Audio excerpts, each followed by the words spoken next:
Hello and welcome. So I just reinstalled the Long Dark, opened it up, and then they were like, hey, guess what, dude? We have changed the key bindings, and all of your key bindings are reset now.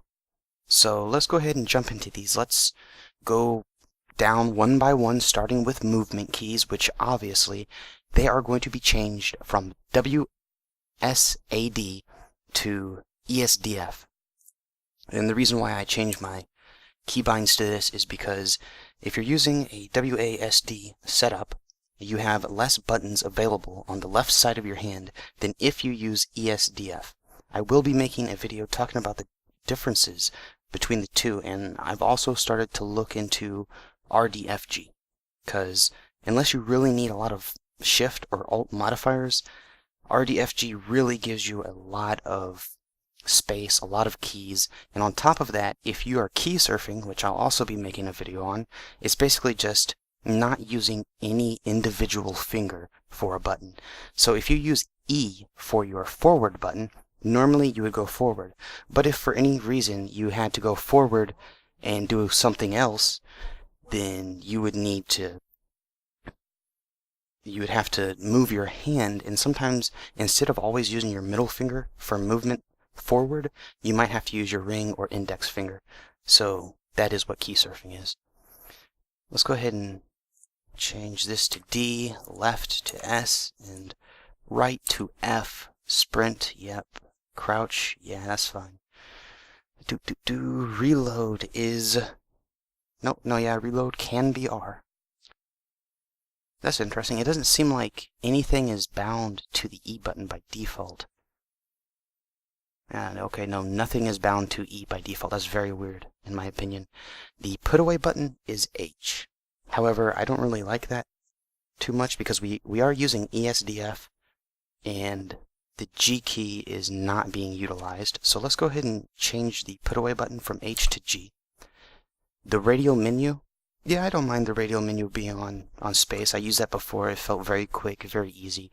Especially in times when you really need to get something out, the radial menu being on space is very easy. You can just hit it with your thumb, or even really just the bottom half of the palm of your hand. Tab for quick stats, yeah, I'm used to tab being that. A for status, that's A-OK. I for backpack. C for clothing. Yeah, a lot of these things, I'm going to be honest, I don't really use them. I'll just open up the menu, and then if I need to go to one of the specific tabs, I'll go to it.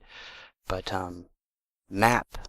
Okay, so I'm definitely fine with it being M, because that's what it is on basically every other game I play with a map key, but this was definitely not in the game when I was last playing, so as I play, I'm probably going to be changing a lot of the keybinds on the right, but the equip light source, equip weapon, drop decoy, I think I'm pretty happy with them staying on 4.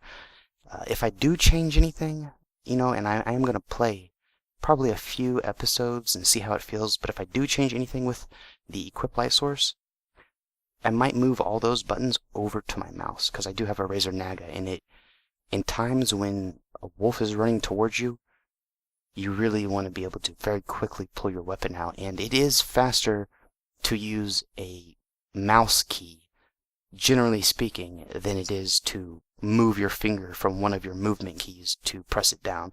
Because as you know, when you're using your mouse, your hand just by default will rest on the side of your mouse, so you don't really have to do any movement. But I think that's it. These are going to be my key bindings going forward. To reiterate, I definitely am going to try and make better use of this individual status, backpack, clothing, journal, stuff like that, because as I mentioned previously, I would just bring up the menu and then, click. I know. Clicking is a sin, so I'm going to have to really get in the habit of not doing that. But anyways, as I said, be looking out for my keybinds video that talks about the difference between WASD and ESDF, because in the vast majority of games that you play, you're going to have your movement keys, and I will be going in very, very into detail with that. Anyways, later, the next Long Dark video I'll be releasing will be I'm not really sure yet. Either it's going to be a continuation of the Long Dark series with a different thumbnail, or I'm going to come out with a whole new series, fresh start, that is really where I'm leaning, because a lot of the Long Dark Diary is on such an old patch that most of the game is a lot different now, especially with the menus, the music, and visuals. But anyways, later.